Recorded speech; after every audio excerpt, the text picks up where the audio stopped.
Auba midugi tamoiga asokpa midugi tamoiga ataba midugi tamoiga kasu manaroi masai chap manaba situation da masai deep oina leigedauba tamoi je karma tamoi odano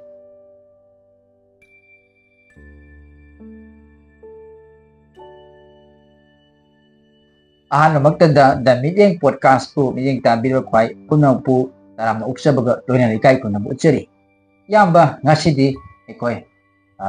in different situation da how to control and how to face emotion habisi asigi matang yamba wakhal kan thambi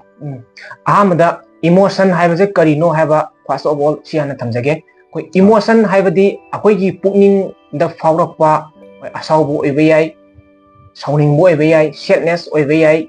the anxiety or be suma feeling to work on emotion haina kamni any situation amadagi adagi ai tinaba imanabadagi adagi ai grandfell oigera sigi relationship sidagi angonda phaurakpa nungaibu oibe haraubu oibe natragana any condition any situation jina maram kana aigi puningda khalakpa phaurakpa du bokone emotion haine ade emotion je makan ani thona jo smaina khaidoi positive emotion haibanga negative emotion haibanga ani thona khaidoi adegi smaina control kamaina tawgadege haiba makha taba laagadi koina haiba yaiji akoida faurakpa akoigi negative emotion je kamaina control tawgadege haiba aduna negative emotion haiba je kamaina faurai akoigi wakhan jita ko ani thona wakhan je leirakpa matamda wakhan ani je akoigi fight tawnarakpa matamjida akoigi emotion haiba wase thoeba aigi wakhan amma pamba aduga ai mapandagi sangaiba aigi thotsina muk asa aigi nungda laiba wakhan jiga manadaba ani je judgment tawnarakpa tare argument tawnarakpa ani je marai yenarakpa sigi tanja timing jida masagi negative emotion haiba je thoeba sounding bo oreju masagi pen da bo oreju haidi aigi wakhan nungda laiba wakhan duga aina uri batari duga manaram ta gadi ai kokse da judgment du laitraga di ai adugi negative emotion du lay roiba aduna sije kamaina thoi amaram da haga di mu masai imagination tawga posina koi negative emotion je adugi mudi tholle haidi aina chatkadawriba lambi jigi hamangjong na aigi imagination negative imagination ama toksan baje sina maram wakanda akoigi negative emotion ji tholle samna habda masai haujiki matamda lan haya jiba lan haya kanjida naha ahan leiba mayam din hojik yamna panic oise kadawai no hay matamda akoi negative imagination ama khak tawri hadi tripura da tripuris mutkhiba adugumna maitai haiba maitai ji mutkhigadra adagi akoigi laihoriba charon suron adagi akoi sagai na tai mayam ji kuki haiba phatraba kanglupsina akoi jigo muthat pigadra hatong pigadra akoigi lotion gadra kai haibagi negative emotion ama hanam illusion toksan baje negative illusion toksan baje sina maram kana akoi jam panic oiba adagi akoi na pukning waba adagi tawang khangdaba charang na ba akiba mayam kok sumaina fawal leba sina negative imagination sumaina tawbaje makha ta boina yamba oigi lover sing yoina nusi ngon da khong thangje leiba singi akoi naha sing hai tare maroina koi emotion wakhan da power big emotion se koina apal thong uthok pugan da expression hai lai expression se koi lover sing ni mark di nupa sida nupina tawhaning ba anam adi mawda care lobi bagi bu oil su mawda tawhaning ba some emotion expression je nupa sina tengba na khangdaba yawe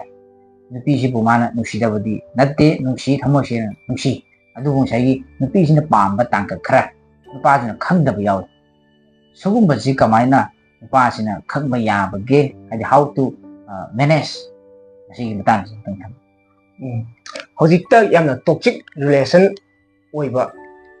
hajina yum palabada oiro adagi masaigi yum pandriba pakhang lasabi do oiro moise yam thamoi sengna khangnare nusinare yam emotional attachment je phajana leire yam understanding leire haiga ju sometimes kari gumba matamda situation any situation amadagi moise misunderstanding haibaje adum thoe sije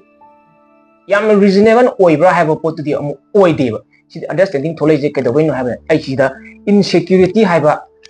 point nang maina habjagi insecurity habje karino relationship ki matang da insecurity haba pose akoi da kayamo yamna maru oige habje hoji hoji thoiba thoktok toxic oirakpa relationship ki matang da insecurity habjina achobo role ang ka oiba toxic oirakna bagi maramda habadi pakhang lesabi haju any nupi ga nupa ga sma hairage ko sai nupi sina mo khanbe nupi sina kan nupa sina moji thamoisana nungsinare yum pamina ba haju loinare moji koinare tinare yum pamina ba haju sumana naksan na moji amata oina leiraba matamji da moji masada insecurity mo poksa negative emotion ama ko haibadi nupi da haju nupa sina aiji sai matik charam nupi na khandani ko aiji matik charam maroidra charam maroidra sadabadi nate ba ko aiji matik sadana nupa sina ubiram gadra angondagi henwa kayam da mai nupajina intention leiramgadra yengningamgadra kaina haibana chingba example mayam di jat leire ko pusalakpa yabada ko example na sumaina haibagi wane aduna maru ma kanda ngasagi nupijina nupajida chingnaba miyeng khak yengane negative emotion khak laane ko sai mane haibada hek thajadaba dagi mane hek thabak hek chathokpa khotokpa halakpada ju magi mangona ngasai sagatkiba negative emotion duna maram oira kanda ngasai nupi kayamda adagi mana hana tinaramba mamane bi kayamda mang sai maji matik perfect oidreina khanja gibado nupi jina aduna maram oira kanda mai nupajina atokpa mi da yengningamgadra adagi care loram madra intention leiram magadra hadi maji perfect oidramina ahen bahena mana atopada magi wakalondu leiramgadra kaina sumaina insecurity pokpasina maram oira kanda maji thajara roiba halakpada ju thajara roiba mana achumba thaba ma tawaju dagi thaba ma niyom chumna chalamga ju halakanda nupaje thajara roiba aduna nupaje da yengba mityeng adagi wahai wata seba tawbagi mawong adagi treat tawbagi mawong adi isau sau boy kai boy mawong da utpa mayam negative emotion mayam ka ula aneba adagi nupaje ju aduna marum akanda mawong da ju effect khadi adum lairani kaino ai nupina tawija haibama kaisokna da pot da conflict ama thokro negative oiba situation ama thuandro aduna maram kana hai nupaji de respect wala ni natra adagi trust wala ni adagi magi value wala ne moni gi ngai yamna understanding lainaram pot tu wa ma tatok tasin tawna baju ngasai gi lana ugi buduna maram ora kanda tawning aroiba hadi tatok tasin tawba haibiji amaga da amata ora kanda hadi understanding yam lainara kanda nangna pamisina sini aina pamisina sini tatok tajin tawnaraga adugi phajaba wakhalon du moni pullaga puthok minna baduneba watana bada ngasa amato oiba understanding laina ba haibaje sigi possible la roiba ngasai kasurata ba reason amadagi oiraine ko insecurity oibudo sumain tawdana ngasai nupa sida hayaji yai ko nupa samane ani di marta ameta da thokpa yai ngasai nupi je na maje matik charam moidra mangondagi henba ngai thabak tawbo hairo adagi mona hena paisa paibo hairo masak phajabo hairo nupi jina hena intention leiramgadra adagi yengningamgadra kaina haiba like sai nupi dagi condition du chamanana mana moi amaga misunderstanding oirakpa amaga ma value wanarakpa adagi thajanaba wanarakpa adagi moji naksanabagi warakol lagai ngai love kai haiba potudi sum walakaduni sina maram orakana de si negative emotion ka we si je kamana control tawni haibdan ai je perfect way dum khanbiyo hadi nupi na ju nupa sida ko ai je magi da makta kwai perfect way bani kwai matik cha bani na nupi na ju khanba nupa sina ju masai gi ai je magi da makta ni habda kwai matik cha bani na khanbiba all value je pulam concentration tawraga my heart ta amana amaga laina ba haitare tadi sai value wangnarani hena nungsinarani adigi respect to hena wangkhatnarani ba wa matana bada thamoi attachment leiraga love relation du yamna bonding du yam setna leiraga di wa khuding makta adum phajaba idea thokani adum leminam da nungai gani hotna bada will power ga ji nungsina ba ji love ta gini will power lai ji hai lack of love se chizna hai will power ga ji plug heart ni lai mo negative emotion leiramna energy me andal loi heart kidena sa thok kidena negative emotion dana aduna positive emotion laike haita ga ding sai insecurity juma laitaba tadi ama ta oiba nungsinaba chakhatpa wa ma tanabada ngai phajaba wakhalon puthokna ama to ina yum chetna pamba hena chahongba ngahongba haitare amom da haiga di ko nungai yumban da nungai yaifaba yumban mo oine haiba smaina thamjage then insecurity haiba ji yaningai laibidaba siji avoid tawnaba honaba mai thamjage makha ta ko yamba sai yamba na jo ha panbi ba sai emotion ni matang na ko gi lan hojik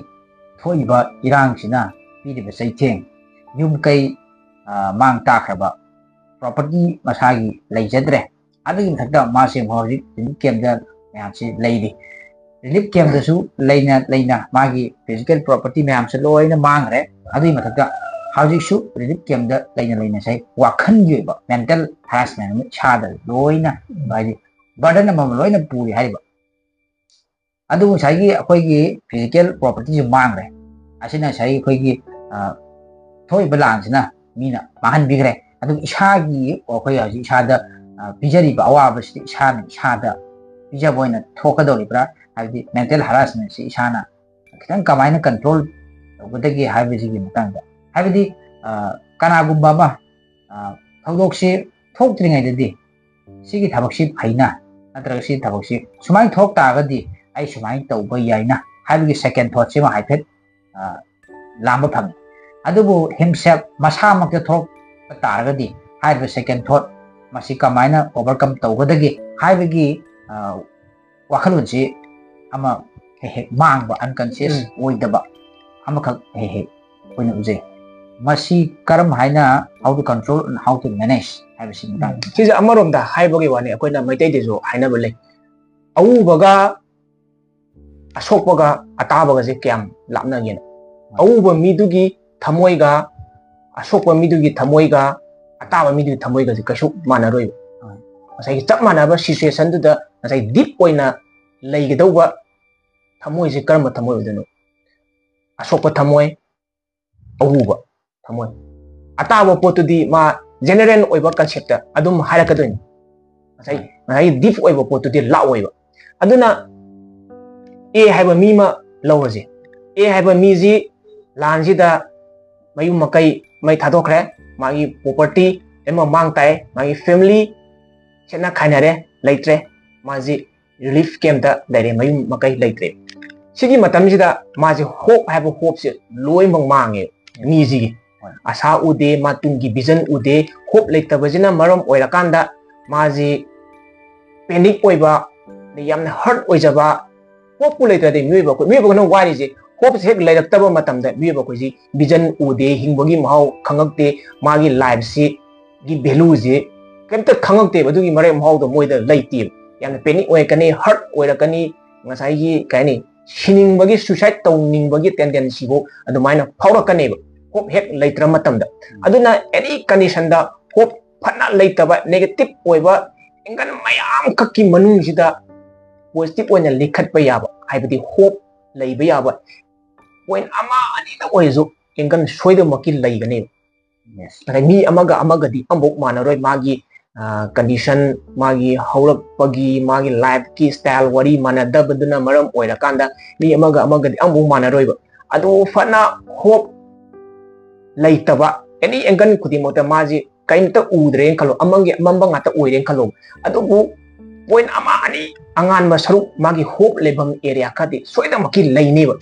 sigi posem number 1 thidok na ba hona ba ai da kitang hadi consciousness kitang di oi tare ko sigi posi da kitang deep oina khan tare kara hadi struggle tauge face tauge hai ta gadi adu ngasai hope to kegumba mane once ugradi ko leigraba adari ma ngasai gi yamna panic oiramba adi yamna hurt oiramba adi life se hingbagi mahau ga khangak yamna value leitraba dauna khangakpa masana masagi ngasai quality ga ji khangjarak taba ngasai suicide tawning bagi tendency nga phawrak pa je magi hope si once kaigumba mangonda asa ma ugraba mayom chongraba odade si ji magi low self esteem oiramba andagi confidence low oiramba pose khara makadi uplift tawrane magi will inner will do khara makadi uplift tawrane ba sigi uplift tawrak pagi timing sida mu hoina kedabu yai hoi the voice of lion je nongsana hoi mareng je masung je fangal yam strong oina ngangba haibajidi jagat sangsara sida magi mayuta kanamta leiba ngamroi haibagi mentality da neba nongsana ngangi je sumbagi voice strong oibo voice angkak magi ngasai head sida ko hadi ngasai gi kan victim oiriba mi do adugi my head sida sigi voice se toina thohan bama mathau tai ꯍꯥꯏꯗꯤ ꯁꯤꯒꯤ ꯚꯣꯏꯁꯁꯦ ꯊꯣꯛꯄ ꯉꯝ ꯇꯥꯔꯒꯗꯤ ꯃꯥꯁꯤ ꯌꯥꯝꯅ week ꯑꯣꯏꯔꯝꯕ ꯄꯣꯠꯇꯣ ꯌꯥꯝꯅ ꯁ꯭ꯇ꯭ꯔꯣꯡ ꯑꯣꯏꯕꯒꯤ ꯃꯦꯟꯇꯥꯂꯤꯇꯤ ꯑꯃ ꯃꯉꯣꯟꯗ ꯄꯣꯛꯂꯛꯀꯅꯦꯕ ꯑꯗꯨꯅ ꯃꯤꯠꯇ ꯆꯤꯡꯁꯤꯟꯕ ꯍꯥꯏꯇꯥꯔꯦ ꯉꯁꯥꯏꯒꯤ ꯅꯣꯡꯁꯥꯡꯈꯛꯅ ꯉꯁꯥꯏꯒꯤ ꯌꯥꯝꯅ ꯁ꯭ꯇ꯭ꯔꯣꯡ ꯑꯣꯏꯅ ꯉꯪꯕ ꯃꯥꯒꯤ ꯑꯗꯨꯝꯕꯒꯤ ꯚꯤꯖꯟ ꯉꯁꯥꯏꯒꯤ ꯀꯩꯅꯣ ꯄꯤꯛꯆꯔꯗꯣ ꯑꯗꯨ ꯄꯨꯁꯜꯂꯒ ꯃꯥꯒꯤ ꯍꯦꯠ ꯚꯣꯏꯁꯁꯤꯗ ꯑꯗꯨꯃꯥꯏꯅ ꯂꯩꯍꯟꯕ ꯍꯥꯏꯇꯥꯔꯦ ꯑꯗꯨꯒ ꯃꯊꯪꯗ ꯑꯃꯨꯛ ꯁꯤꯒꯤ ꯍꯣꯞ ꯂꯩꯈ꯭ꯔꯦꯀꯣ ꯍꯣꯞ ꯂꯩꯈ꯭रे ꯑꯗꯒꯤ ꯃꯥꯒꯤ ꯃꯦꯟꯇꯥꯂꯤꯇꯤ ꯁ꯭ꯇ꯭ꯔꯣꯡ ꯑꯣꯏꯈ꯭रे ꯑꯞꯗꯦꯠ ꯑꯣꯏꯈ꯭रे ꯃꯊꯪꯗ ꯑꯃꯨꯛ ꯇꯧꯕ ꯌꯥꯏꯁꯦ ꯉꯁꯥꯏꯒꯤ ꯁꯪꯁꯥꯔꯁꯤꯗ ꯀꯅꯥꯝꯇ ꯂꯩꯇ꯭ꯔꯁꯨ ꯃꯥꯒꯤꯅ ꯍꯥꯏꯕꯗ ꯀꯔꯤꯝꯇ ꯂꯩꯇ꯭ꯔꯁꯨ ꯀꯅꯥꯝꯇ ꯂꯩꯇ꯭ꯔꯒꯁꯨ ꯕꯠ ꯑꯥꯏ ꯑꯦꯝ ꯍꯤꯌꯔ ꯑꯩ ꯂꯩꯔꯤꯕ ꯑꯩ ꯂꯩꯇꯥꯔꯒꯗꯤ I can fight everything that I who am I 하면서 한국 who am I 하면서 한간은 리전 크라디 펑이잖아 시기 리전지네바 마사기 망원의 스트롱 오이버 포트 한번 레이그래 아데기 마사기 홉 레이그래고 아데기 피트리비스다 상사지다 마기네 해봐 까남다 레이트가주 I'm here I can fight everything 하고 포시 시기 멘탈리티즈 마칸 레이버 호그래바 that who am I 하고 포션지 한가간다 망원다 얌네 스트롱 오이바 얌네 인스파이어 오이바 아데기 마사기 will power 얌나 레이버 answer mayam fangane ba aduga mu man kan life haibaji ups and down ni angona ji thoiba pose permanent oina situation je angona struggle tawgadaba nati ba adu isona akoida angona struggle tawholaiba down haiba posida lali ai je kayamna khang ma kallige kayamna strong oirige haiba pose isona akona sangyang ka tawrai ni ba kaidobagi opportunity ama khaki akoigi henna step up tawba level amda opportunity to kaba yabagi ngasai opportunity ka aisi sona ngona changyeng tawai ne aduna sigi mentality je leiba do I can fight everything who am I hango duga I can fight everything one day have a polo yang strong mentality ga loina na sigi mentality je leiga di kama kai shop to bon ngomne na khalis man thang de aina haijening ba point aroi boina ngasai self love leiba je ngasai ai negative emotion je control tawba asauba control tawba pendaba control tawba hadi asauba jina akoida sohan gadaba manghan gadaba mayam je ai self love haiba pose yamna strong oina deep oina leiragadi si khara makai control tawba ngamgan avoid tawba ngamganeba self love haidi ai isa ne isabu nusijaba ai gi wakan jida kamaina khangani aina ai gi damakta chagani aina ai gi damakta care tawgani ai isa ne isabu nusiba ai je aina kaya da nusigraba kaina sumaina ai gi haidi ai subconscious mind jida sigi wakalon je toina sum khanbiba ai isane saji nusijaba atati aina pithvi ja kanamta ai gi leitrama tam ai bu help tobigedaba ai isane isabu khangjaba pose ai bu yam munna mayek singna khangbiba mi hai je kanano ai ji ne ai gi lura ba tanja situation mayamda ai bu help tobigedaba ai bu guide tobigedaba mi je kanano ai isa ji ne otadi ai isane isaje doki mate nusibam thoeba aduna smane self love se fadana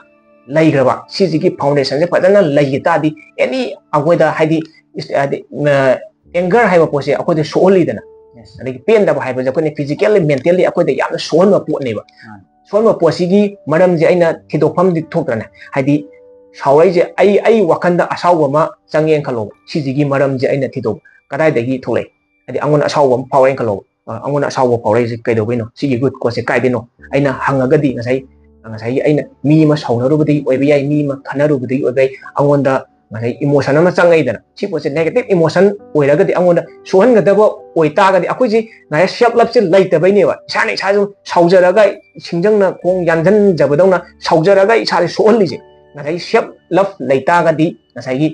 ai isane isabu kadobai ai manghan jaruni sohan jaruni isane isabu kadobagi awawa pijaruni haidi ai self love ai nungsiramina nungsiba pot asidi wahaning wa sohaning badi amuk adugi lairaga adugi control tawakadoi ba self love se lairagadi ngai avoid tawba yabagi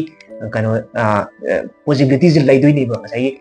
asau boy gera adagi pen da boy gera this man thamje